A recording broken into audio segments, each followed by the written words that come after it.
Investors Podcast, live podcast. And this week we have Carmelo to my right, and we got our usual Johnathan here, and we have a special guest host today, Gabriel Garces. What's up? So tell the audience a little bit about yourself, Gabe, what you do, and, just quick 30-second, 1 minute thing. Sure. Well, I actually have a pretty big announcement to make. All right. Hey, we didn't know that, but let's do it. It's a little surprise, but a secret. Yeah, It's the first time I'm announcing it. I just opened up my own real estate company, and I opened up a mortgage company as well. Oh, man. Nice. Congratulations. Big time. And Carmelo, you know my partner. Who's that? Giorgio. Sure. Oh, yeah. What's up, man? What's he been? He's good. Yeah, he's doing good. He lost mad weight. He did Yeah, good. I kind of recognize him. Yeah, seriously. I saw him once. I was like, what the fuck happened to you? I was like, good job, man. Yeah. I'm trying to follow his footsteps. It's not going so well. But. He's making the gelato, so don't eat it. Yeah.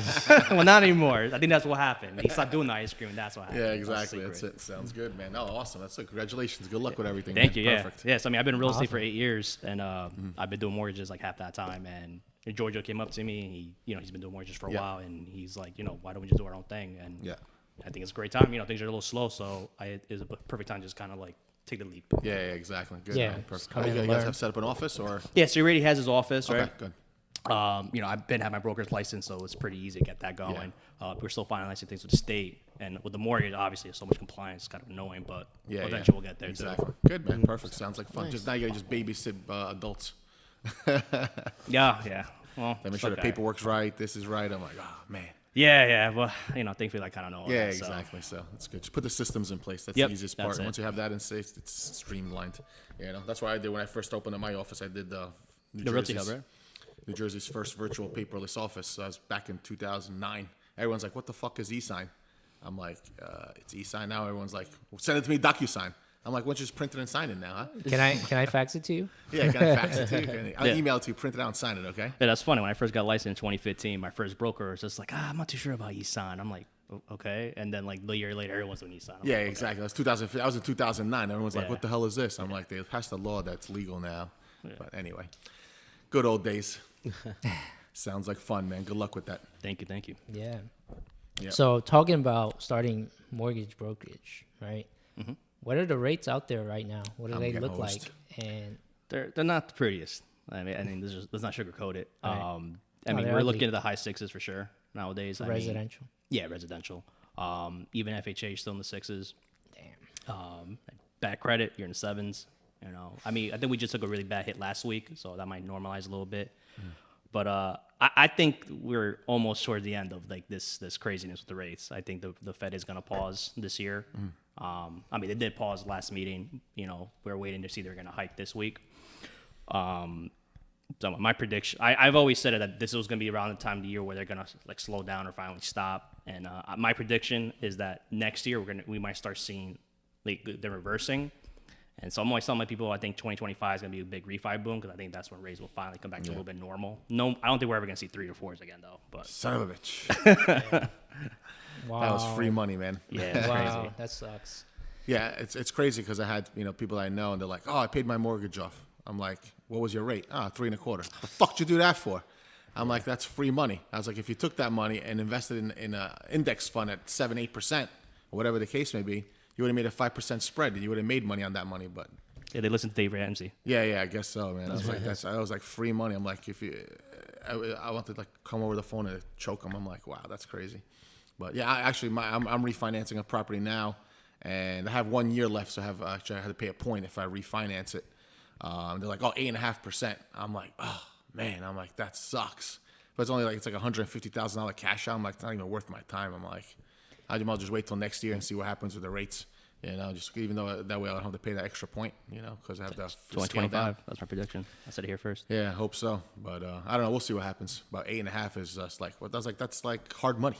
I was like, I'm not used to that. That's what we were. that's what I was about to say. Like some hard money rates were about like if you're a good borrower, 8.5%. Yeah, exactly. So I'm like, oh man, 8.5. That's from a bank that I've been doing business for like 10 years.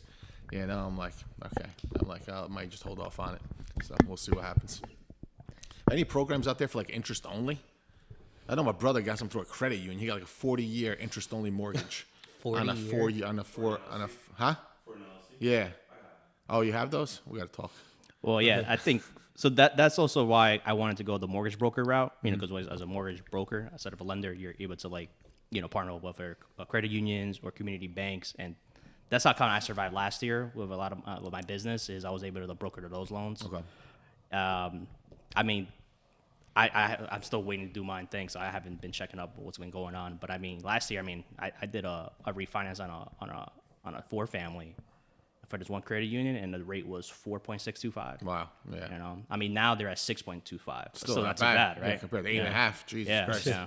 You know, so that's not bad at all. Yeah, I gotta look into maybe credit unions. I think that's I think that's the way to go right now if you're an investor, or you know, you're just looking for credit unions, community banks. You know, it's their own money, their own portfolio. Yeah, this is a small bank that we've been banking with for like, you know, a few years, and it's like, seriously, dude. I'm like, you got like literally half our portfolio. You know, I'm like, what if I don't pay on all of them now, motherfucker? No, I mean, we just did a refinance yesterday, and we get? got 8.87. Wow, 8.87. Jesus Christ. That hurt. That hurt. Seriously? Oh, Yeah, that hurt. man. But crazy. I mean, this lucky it was was a small loan. Yeah, it was Yeah, a small loan, but the thing was, you know, we had to get out of the hard money. It was you know, basically expiring, so we had to do it. Yep, you know? yep. But And you got a prepayment on that also, 5, 4, 3, 2, 1, or yeah, we ended up with the 3-2-1 3, 2, 1? instead Okay. of the 5. Okay. So that way, in 3 years or 2 years, we could refi out if the rates are better.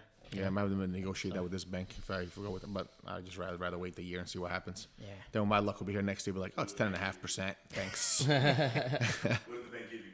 What's that? The prepayment. 5, 4, 3, 2, 1.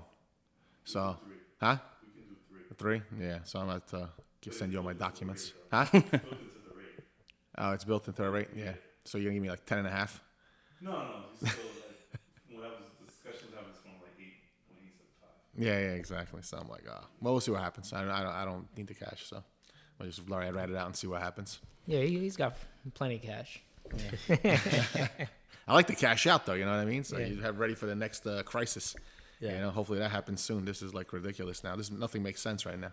It's just everyone's like paying out the ass for these fucking properties. Yeah. You know? So what do you think will reverse what's going on? You know, will rates drop or just more people putting properties on the market? Like what factors you think? Well, the biggest factor I think is just like you said, you had to get out of a loan, right? And the same thing with my loans that are 5-year arms. I got to get out of those. You know, now you're going to see people that over leverage themselves through the years, and now be like, okay, well, I got to refinance from a 4 to a 9. Is it going to cash flow? Does it make sense for me to hold on to this property or walk away? You know, and then if you start that inventory starts hitting the market and people start foreclosing or defaulting or whatever the case may be, I think that's where you're gonna have the problem. As then as people start defaulting, the banks are gonna be like, okay, we're not gonna lend.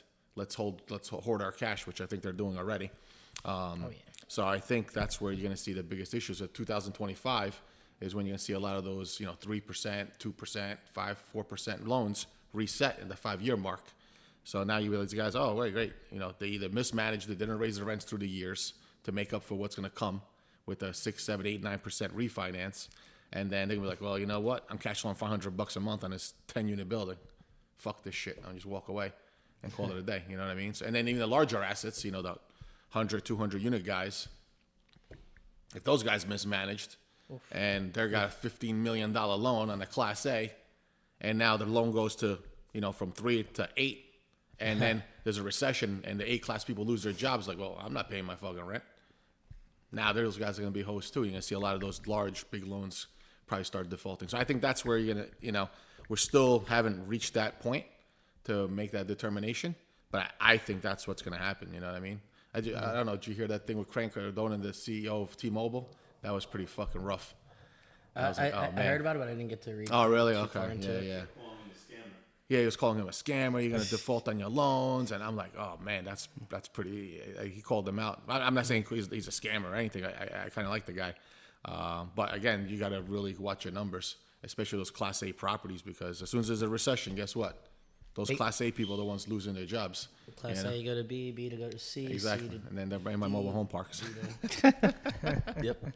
Yeah. It's kind of like what they say in school, A students work for B students to run C students as businesses. And So same way it works for real estate. You know what I mean? So yeah, but I think that's what's going to happen. And again, with the rates, the only thing that can happen at that point, 2005, like he mentioned, was okay. The Fed's like, oh shit, we're shit out of luck. We got to reduce our rates drastically to save everybody. Right, exactly. And if that's the case, then but when's the last time the government said, hey, we're going to save the small people? Never.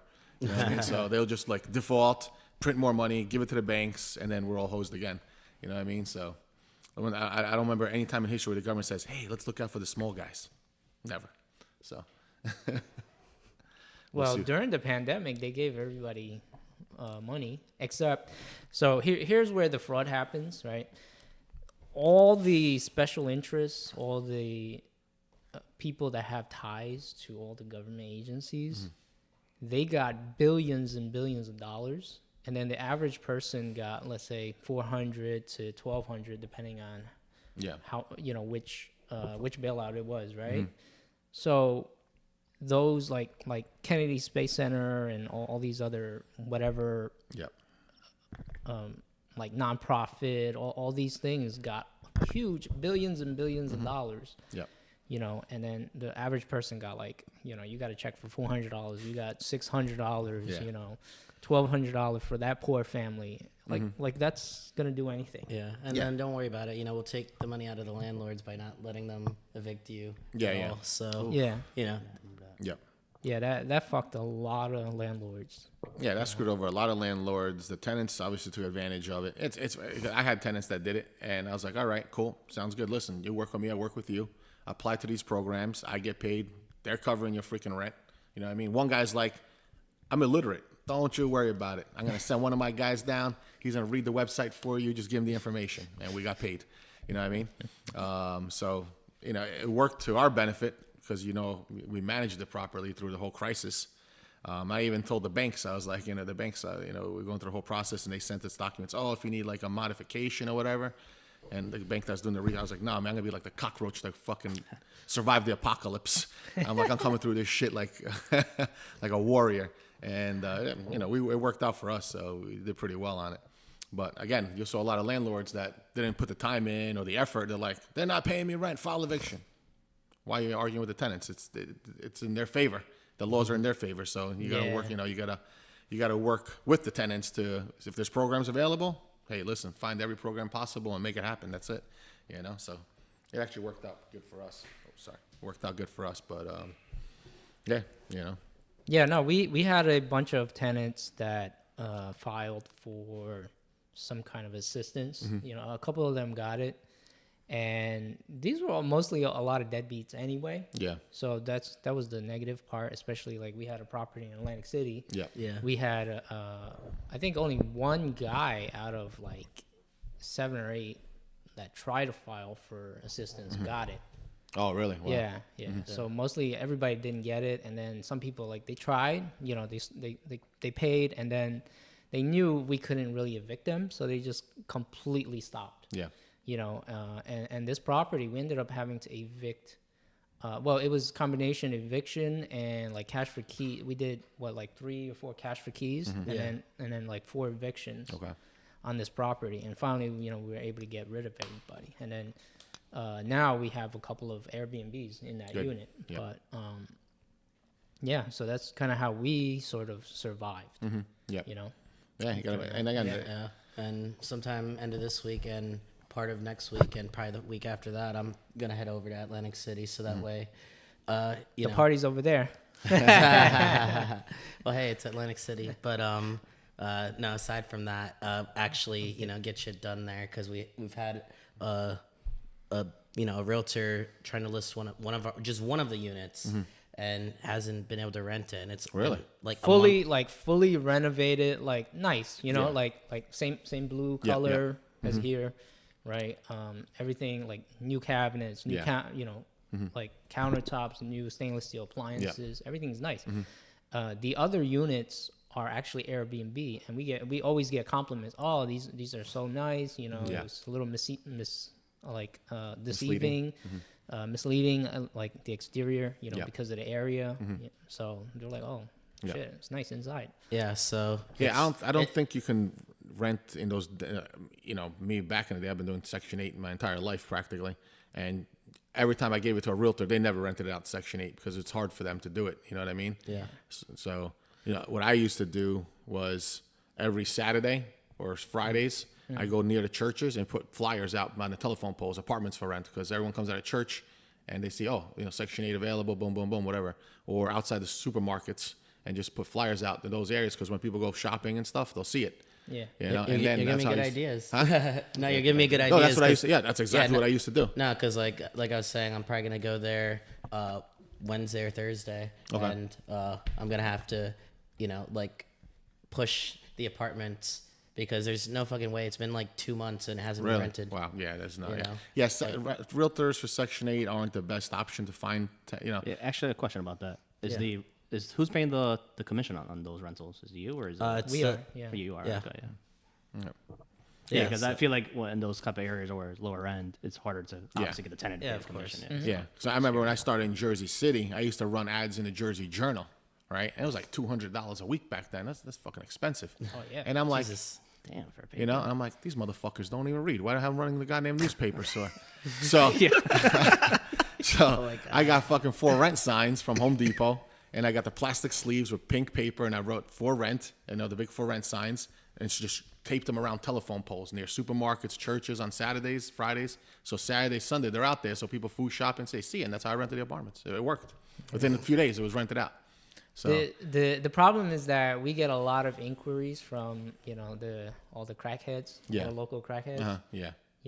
So that's the issue with like posting it too Yeah. close to the property. Okay. Yeah. So yes, churches. Yeah, a lot of crackheads are not going to churches. Yeah. Supermarkets. Yeah. Supermarkets. very informative. Maybe. Yeah. Maybe. Yeah. And if you have That's like a Section 8 office, you can advertise in the office itself when they go see the caseworker. And also if there's a VA office nearby. Yeah. I have a friend of mine. She does a lot of VA stuff, so I'll put you in touch with her. Because if there's an VA office, they place homeless vets that have Section 8. And we have put one here in Hackensack. Yeah, there's a Section 8 that the VA has that's like incredibly powerful and really, really good. Yeah, exactly. Yeah, I use that for one of my Patterson properties a while back. Yep. So, and I know like Atlantic City, Newark, Patterson, they have a lot of homeless vets, unfortunately. But it's a great program to place people. And then one of the guys moved in Hackensack, great dude. They pay 100%, and he's a handyman. He fixes his own shit, and he fixes stuff for the apartments. I was like, sounds good to me. Here's $20. He's like, don't worry about it. I was like, all right, cool. Sounds good to me. But yeah, those are different ways. Yeah, realtors and newspapers don't work for those type of markets. Yeah, that's more like B class, C class, A class stuff. Yeah. So. Yeah, because we had another property, and it literally got rented in less than a week. Mm-hmm. In Less Atlantic than a City? week. No, in Springfield. Oh, yeah. Well, That's why we're like, okay, this thing just got rented, and then we're still trying to rent this thing. Yeah, for yeah. like 2 Yeah. months. Two different demographics. Same thing with Belleville. We might have to switch tactics for that. Is that rented out in Belleville? Yeah, and Well- we're having the same issue in Well, Belleville. granted, it's like right across the street from Newark. It doesn't have parking, and it's like a small two bedroom. Okay. But at the same time, it's physically impossible that it couldn't be rented by this point. And the tenant quality that keeps applying and that we're looking at, and I'm seeing via email. I'm even embarrassed to send it to Joey and Mark to look at because I know for a fact that they're not getting approved if I'm saying no, and I'm probably the nicest of us three when it comes to tenant screening. Then no. Why? What's the screening process? Huh? What's your guys' screening process? Well, so with that one we had it listed because before we had it one of the other units got listed and it rented it within like 3 weeks. But now for some reason this other unit, which is a 2-bedroom versus the 1-bedroom, same building, has been taking like 2.5 months. So we might just have to get rid of the agent and so you have an agent with that one also. Okay. Yeah. try to just push it out. Yeah. Okay. Yeah, I mean, it could be that it's on the 3rd floor. That could be one of the factors. Yeah. And then, like John said, it's not a big 2-bedroom. You know, like the main bedroom is pretty good. The secondary bedroom is probably like 8 by 14. So it's tiny. It's a little longer. You know, I don't know if it's 8, but it's maybe 9. Okay. But And you got living room, dining room, kitchen, or just like No, living room? no, it's Living room, kitchen, kitchen. living room, and then one bedroom off that, and then the backside is bathroom behind the kitchen, and then bedroom behind Okay. that. And what's the rent for that? We were asking like $18.50, Okay. so it's pretty reasonable. Yeah, exactly. You know? Yeah, I was gonna say you could maybe do Airbnbs. In Newark, I've been doing like rooms for rent, where Airbnb, fucking making a killing. But if you get like $99 a night for two, that's 200 times 20 days. Actually, might work out well for you guys. You can try it that way. You only got to furnish 2 rooms, but we've been booking almost 20 days each bedroom. But do you have parking? You have No, parking? street You don't have parking only. Street parking. There's people that come from Brazil, Portugal, China, California, just traveling to New York. Yeah. You go to New York for $500 a night. Well, you can stay by me for $49 a night, $59 a night. You know what I mean? And they just take the train into New York. Yeah. And they love it. And people stay 2-3 weeks. I was like, all right, sounds good. But I guess people overseas are used to hostels Right. and sharing spaces and stuff. So they're like, okay, yeah, cool. So it's my wife's like, it's not gonna work. I was like, shit, motherfucker, shit's working. Hey. But that might work out well with you guys who do $79 a night. That's what, 160 times 20. It's over $3,000 for 20 days. So you might work out double of what you're making rental wise. So, worth a try. Yeah, I mean, worst comes to worst, we'll go that direction. Yeah. So another option for you. That's it. Yeah, that's good. Yeah, no, we looked into what is that thing called? It's kind of like the medical thing. That guy Anthony Lawson. Not room finder. With like nurses and stuff. Nurse yeah. finder. Traveling Yeah. nurses. Traveling nurses. I've seen yeah. that, I yeah. tried that. It didn't work for me. Yeah. No, it wasn't traveling nurses. It was more like Furnished. group homes. Furnish finder. Furnish Yes. finder. The group home. Yeah. I heard of that too, furnish finders. I get that Yeah. for that. Group Oh homes. yeah, How's that work? no. With Anthony Lawson, he's talking about group homes, and with certain types of group homes, you don't need to be licensed. So, for a 2-bedroom, you potentially could put bunk beds on them and make let's say like queen size bunk beds, or like twin or whatever, full. There you go. That's Yeah, the word. full, okay. So then you could have 2 per room, and then you charge, let's say, hypothetically, okay, in this example, this would probably be at least like $600 per person. Per week or per month? Well, not per month. Per month. Really? Yeah. No Yeah. shit. Uh-huh. So then And you don't need a license for that? No. no. No shit. I like that idea. So then I'll put some beds right in this room right here. So then that'd be $2,400. Wow. Yeah, So exactly. For 4 people, but then you're dealing with 4 different leases, Yeah. technically. So, or I forget what the term was. It wasn't a lease. It was like a contract or something. Okay. So, Yeah.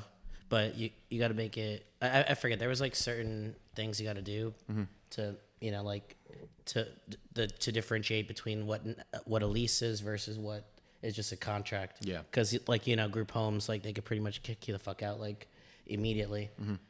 Versus a lease, you actually have to go through court. You have to go through all the stipulations and all that bullshit. But is that guy from New Jersey? He's following New Jersey laws because it might be different in different states. He's had a couple in New Jersey. He's selling some of them off, which I think was a little bit of a red flag why we didn't do it. Okay. And then he has in other states as well. Like Ohio's one of his big ones, which Yeah. it's pretty good. Yeah, I'm just trying to think because I know in the state of New Jersey, I believe it's 28 days if you're in a room or apartment for over 30 days. So if it's over 30 days, now technically you're a tenant. Yeah. So I don't know how that works. If that guy's in the room or in the bed for X amount of time, he might fall under the tenant laws. So Yeah. maybe Ohio's got different laws. I got to find out. I'm curious because that's Yeah, not a I bad learned idea. the hard way in my career. Like Jersey is super strict with everything Yeah, exactly. going on. Yeah. You guys, like bouncing off that, he's like really famous. That is the Indian guy. He does like wholesaling, a lot of virtual wholesaling. That's what he's big on. Like Jamal or something. Oh yeah. Jamil yeah. Damji. Have you ever like followed his business model or got into it or learned more about it? I have not. So you're referring to astro flipping. Astral flipping. Yes. Yeah. So I met him maybe like a year or so or 2 ago. Yeah, I met him with Pace. Yeah, with Pace. Yes, that's the other guy that does it too, right? Yeah. So I do more of subject 2. Right. Right. So I'm on the contract right now on a subject 2 down in Vineland, New Jersey. Okay. it's a single family. It's not, nothing big, right? But it's got a 2% mortgage. That's the really attractive thing about nice. it, So, and I think it finishes in 2036. So it's like another 13 or 14 more years to go on the mortgage. Damn. And You're old as hell. yeah. So, He said 2036. Fuck. bro, we're at 2023 already. I know. That's the crazy You thing. said 2036. I'm like, oh, that's far away. No, it's not. But then No, you it's said only 13 I was years. just like, oh, Jesus Christ. Yeah. So the monthly mortgage, the PITI on that is $1,100, Jesus. and the rents on average can be anywhere from like 16 to say 2,500. It's a single family home. It's 3-bed, 1.5 bath, but I'm probably gonna make it a 3-2, And then it's got a huge basement. It's a ranch, but it's got a big basement.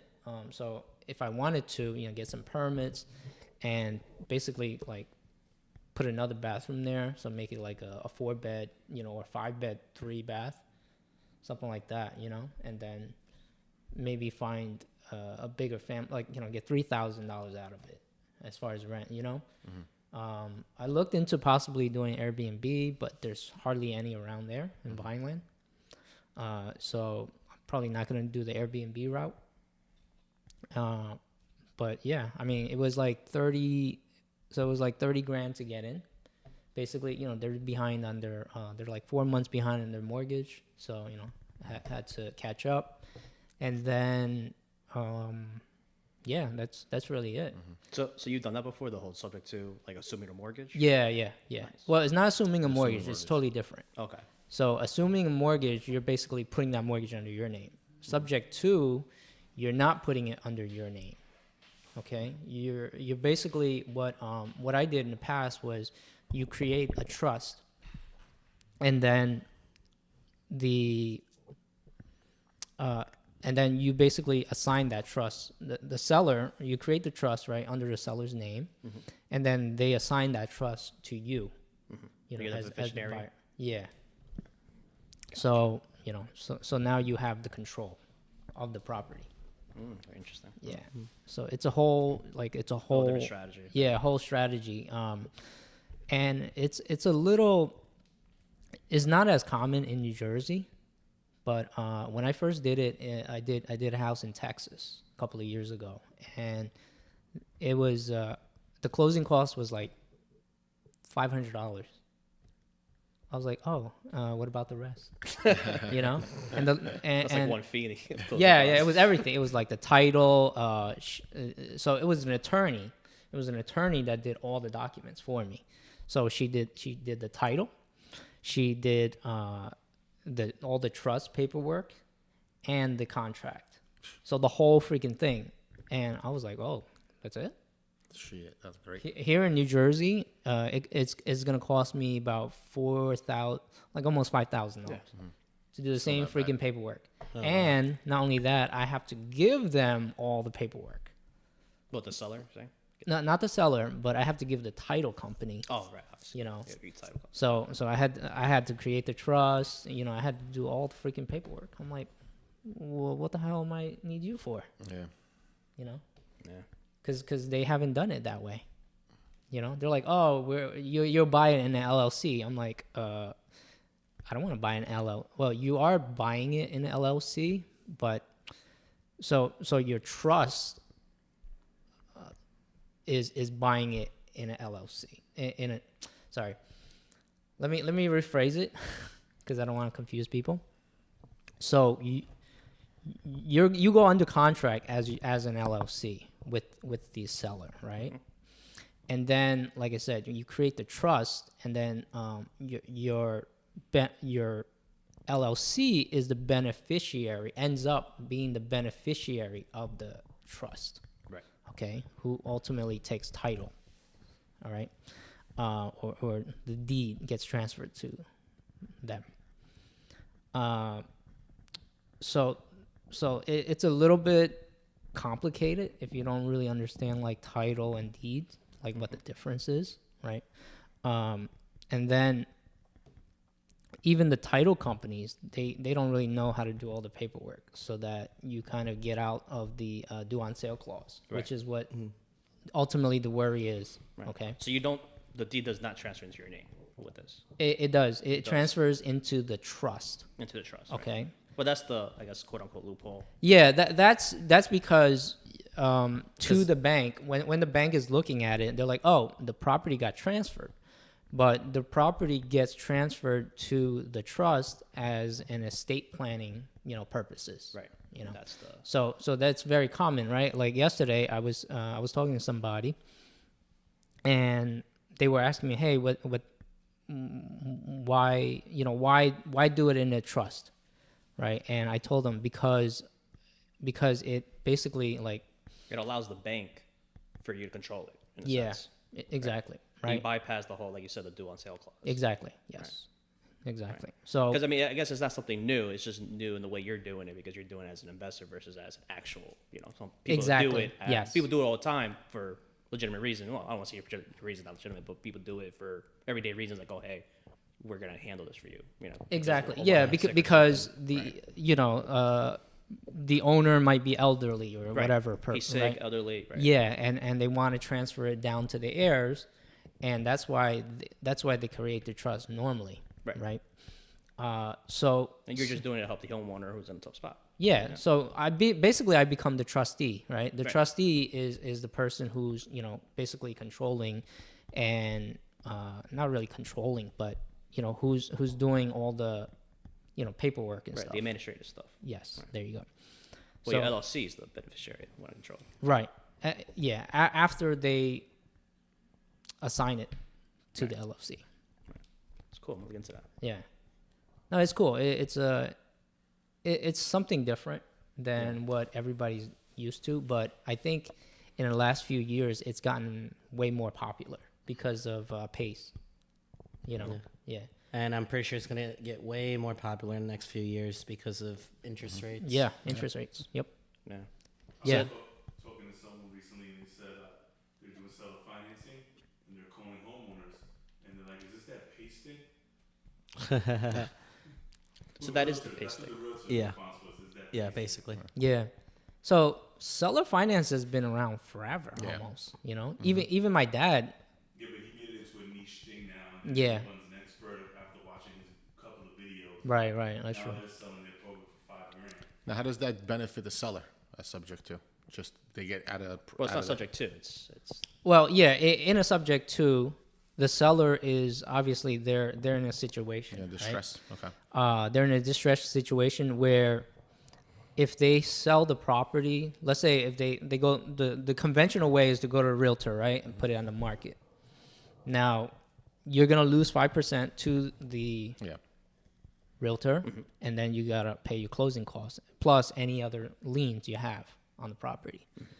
So you're gonna pay anywhere like maybe 8 to 10%. So if the property's worth 100,000, you're gonna net maybe 90, 85,000, something like that, right? And let's say you bought it for 100. Now you got to come to the closing table with another 15,000 cash, and you don't have it. So what do? Right? So that's one way. The other way is you wholesale it, right? I mean, you don't wholesale it. You sell it to a wholesaler. But there's not enough equity for the seller in order to sell it to the wholesaler, okay? And the price is not low enough for the wholesaler, So you the subject twos kind of fit in like a little sweet spot.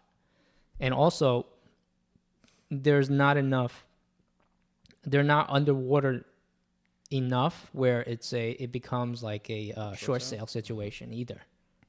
So you're kind of like just in between. Yeah. So that's where it kind of comes in handy. Gotcha. So do you offer to sell or something like above, like what you're assuming for, or quote unquote assuming for? It's all the game of negotiation, like anything else, right? Right, of course. Okay. So it's whatever you can get. And then there's another one that has become somewhat popular nowadays. It's called Novation. I don't know. Have you ever heard of that? I heard it from the real estate exam, but I totally Yeah. forgot. Yeah. So that's another strategy where someone like me, who's a contractor, or Mel even, it can become a really good strategy because let's say you're the homeowner, you basically hold on to the property, right? So I make a contract with you, the homeowner, to say, hey, let's say we sell the house at a fixed price. You're gonna sell the house at a fixed price to me. Let's say $100,000. You're gonna sell the house to me, and ARV wise, let's say it's worth 200. Okay, and I come in and I put, let's say, $50,000 or $30,000 to make the number a little nicer.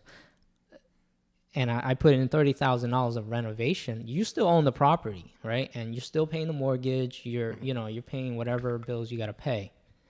I come in almost like a contractor, but I put up the money for the renovation.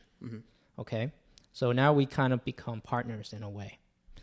And after renovation is all done, then we get ready to sell it, right? So you're gonna get your 100K clean, because what happens is if you don't do this, all the wholesalers all come and approach you, and they're like, "Hey, Gabe, I'll give you 80,000, I'll give you 70, I'll give you 90."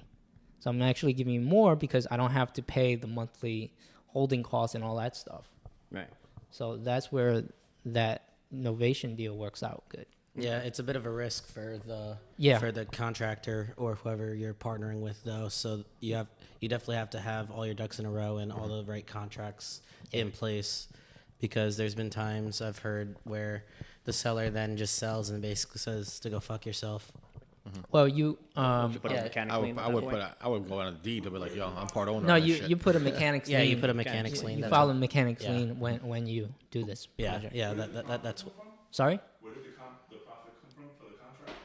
Where does the profit when sale. when you sell the at the house? sale. So you like sell the you house. basically make an agreement where, okay, let's say, Pay attention and like, what did I miss? okay, so like you make an Yeah. agreement where, let's say, okay, now that we're partnering on this, like let's say you're making your 100K clean, but of that 100K, I want 30 of it or something because I did the renovations, I did the work. If not, You were mentioning. So that Yeah. was the cost of the rehab. That's your profit that you go. well, I mean, that, Well, no, you sell it. no. Let's say you sell the house for 200. Ultimately, the seller gets 100.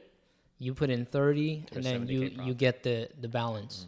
After like paying the realtor, the closing costs, and all that stuff. Yeah.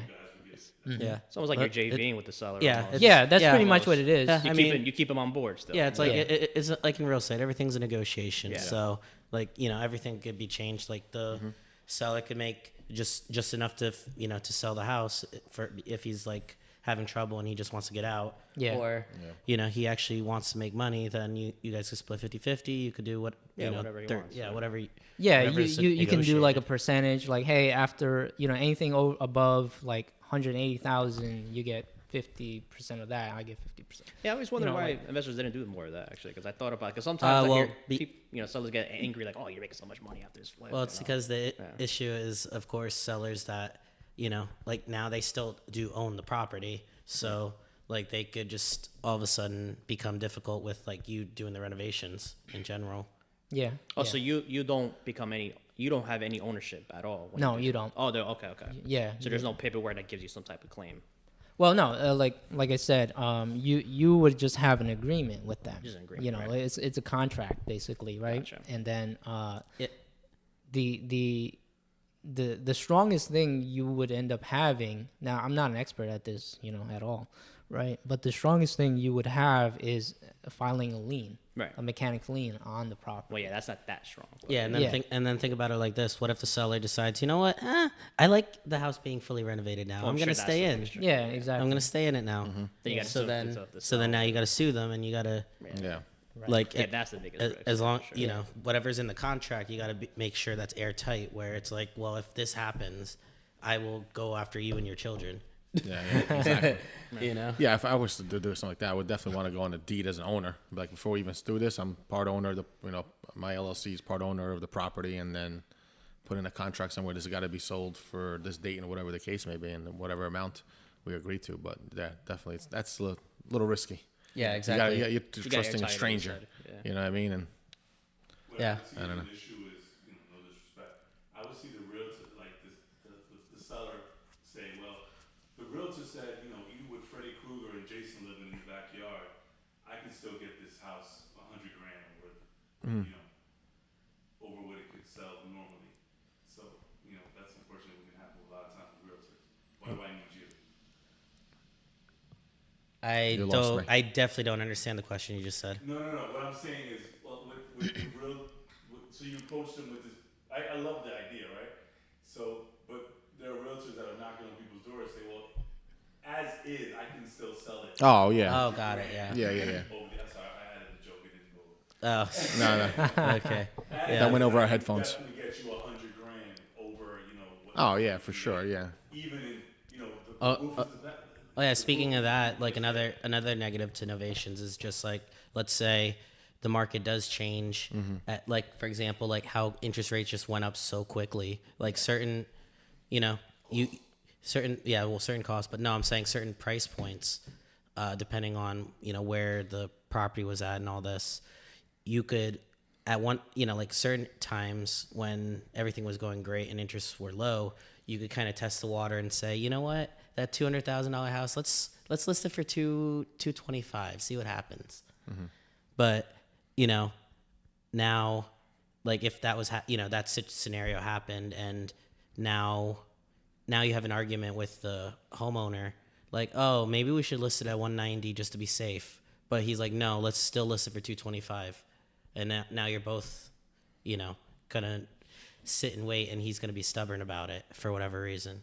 Well, I think it depends on the type of agreement you make. With Yeah, the owner. that's what I'm saying. That Yeah. everything has to be airtight. Like, Right. Yeah. in this scenario, this is what happens. In this scenario, this is what happens. In this scenario, this is what happens. Yeah.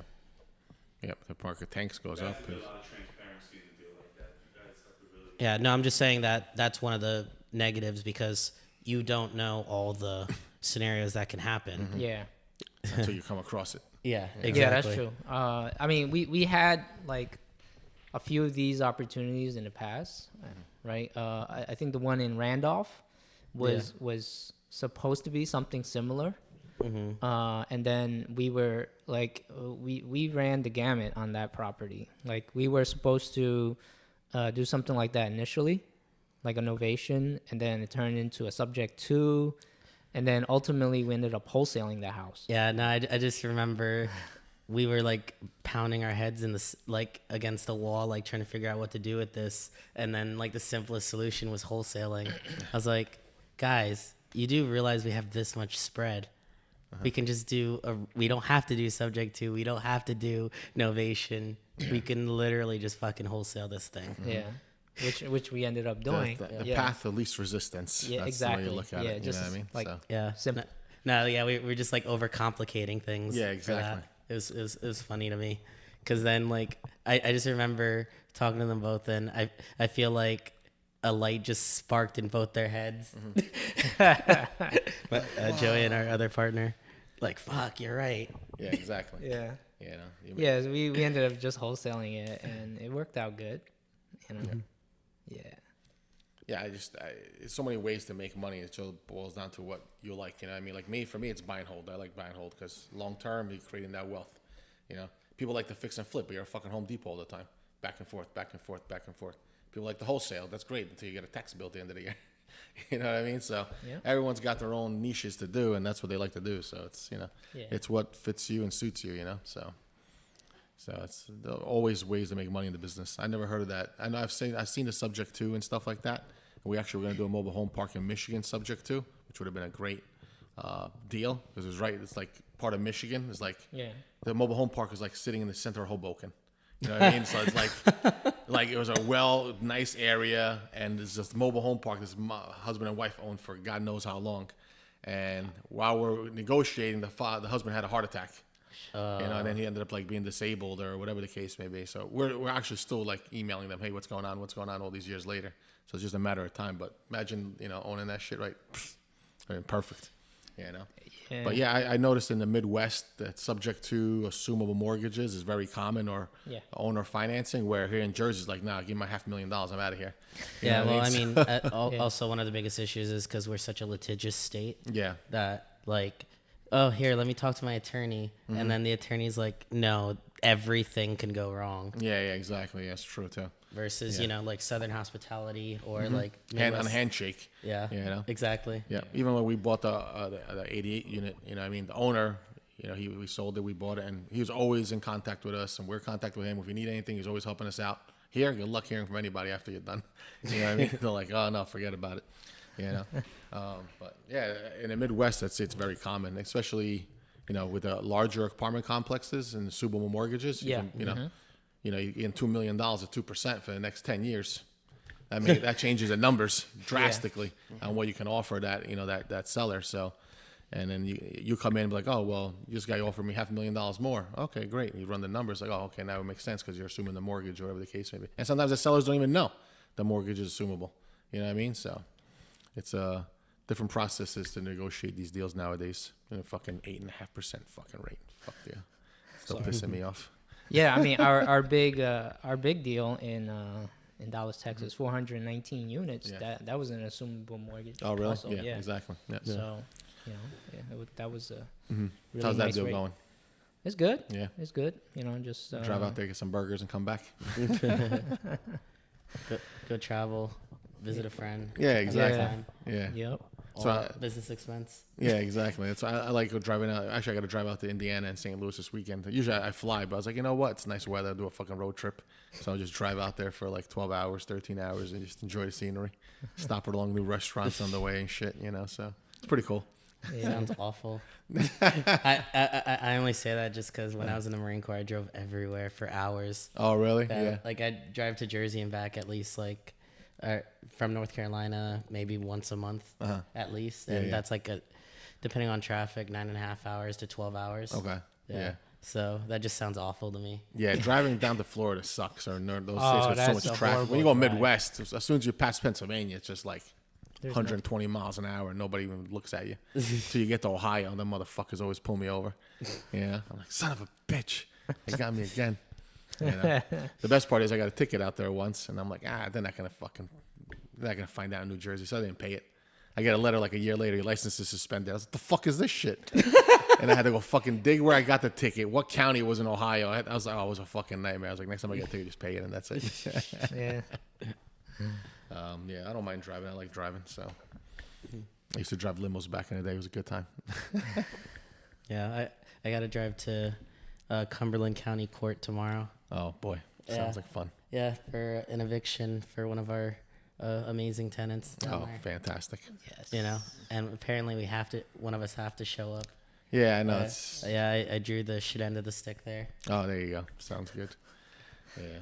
Yeah, I in other states like Indiana and St. Louis, the attorney shows up and that's it. I'm not flying out there for an eviction. You know what I mean? So I don't know why in Jersey they make you fucking show up for that stuff. It's stupid. Do a Zoom if that's the case. Here, I'm here. You know, and half the time you don't say a fucking word anyway. Yeah, exactly. The attorney does everything. Yeah. You just shake your head. Okay. Oh no, actually, in Atlantic City, I have to speak, but it was basically yes. Yeah. Yes, Your exactly. Honor. That's accurate, Your Honor. That's accurate. Yeah. You're correct. It's so stupid. It's like unbelievable. Yeah. Anyway, it is what it is. I know. Yeah, but I just trying to find different ways in this market just to get deals, man. So I can't find nothing. Even yesterday, it was a great deal. I was like, I'll take it. Oh, we got 15 offers. All right, get the fuck out of here. That's what I'm going to tell you. I was like, let me know if the deal falls apart. That's it. That's all you can do. Yeah. So. No, I mean that's why I'm exploring more creative type of financing. Yeah. You know, just Yeah. Well, Yeah. that's why I was bringing up like different states and things like that. right. Because I don't. It's funny because his name is Tom Cruise, but like on TikTok and everything. Okay. Yeah, he does Oh, Section yeah, 8 too. Yeah, he does Section 8. Yeah. Yeah. Okay. Yeah. I thought I you know would he's know on him. Him and his fucking yachts and stuff. I'm Yeah. like, dude, okay. Yeah, no, but the funny thing is like so like it's just about financing in a different way. Yep. In a sense, where he finds like $75,000 to $100,000 properties, or maybe less, like 50 to 80, let's say, and he just finds them in like certain parts of North Carolina. They're all like lipstick on a pig, like just not too crazy renovation. Just, like a handyman could probably do it. But the thing is that when he buys them, he'll buy them like either all cash or buy it in a good amount of them all together. And then he'll refinance them, or he'll just, buy it with the financing in set. Yeah. And even with like a 7-8% interest rate mortgage, like he's like, the fuck does it matter to me? Like if it was like 3% to 8%, because for a $50,000 property, Peanuts. that it changes like, Nothing. 30, Yeah. $40. Yeah, exactly. Like, so but the other thing is that because these are stronger markets, he rents out to Section 8, which is actually higher than what the fair market value is at, like, let's say fair market was like 1,200. He's getting like 1,450 for Section 8 out there. And then not only that, but there's other ways to make money on top of that. I forget, like, there, like if it has like a shed or something, like the shed's not included, like you could rent that for an extra like $50 or something. Oh, really? Yeah. Like he finds different ways to like just keep adding to the. Yeah. So well, it's like a larger apartment complex. Okay, you rent this. You want to park here? That's this. You want to join the gym? You want this? So it's, I guess, a similar thing that Yeah, exactly. he wants to charge for. But yeah, but what he does is like he'll find investors that are willing to invest with him, and like he'll get them, let's say, like a 20% cash on cash. Yeah. Just based off the numbers or whatever. So, and some people prefer that. Yeah. Until they're fully paid, and then they get whatever Exactly. whatever is agreed upon. $50,000 property needs investors. Well, you need to buy a block. no, I'm saying if you're buying multiple, exactly. That's true. Yeah, he's buying like a small portfolio. Yeah, exactly. Yeah. Yes, I've seen like. But I'm just saying if you buy like, let's say, like 2, 3, 4 a week. Yeah. You eventually adds go up. broke. Yeah, that's true. Yeah, that's true. Yeah. Yeah, it depends what market's in. And again, like I said, even when I started in Jersey City, the Section 8s are paying more than the market rent. Market rent, cash payers are paying like $1,000 for 3 bedrooms. And I was collecting $1,200, $1,300 from Section 8. So then it reverses itself. Then it's like, okay, now the market rent's at $3,000 and Section 8's paying $1,900. Yeah. And that's when it's gentrifying. That's the gentrification process. Everybody gets pushed out the market. And I'm even seeing that in Newark now. You have people like, I can't afford an apartment in Newark, or Section 8 tenants like, oh, it's too much. The voucher doesn't cover what the rent is anymore. So, but we'll see what happens. It's a matter of time, so, yeah. Yeah. That's so, it. All right, guys. So, Oh, we got 5 minutes? All right. Sounds nice. good, man. We got Perfect. 5 minutes. So, Gabe, where's your office? Total up. Oh, nice. Sounds good. All the Italians over there? Yeah. Espresso machines, cafe, gelatos. Best. 100%. Sounds good, man. Perfect. So, what's your strategy with have you been doing real estate 8 years, you said? Yeah. And how are you doing? Like mostly listings working with, or buyers? I've been 50-50. Oh, really? Yeah. Okay. Yeah, when I did the real estate, I was like, fuck this shit. I ain't dealing with buyers, man. Screw that crap. Buyers are liars. They drive me nuts.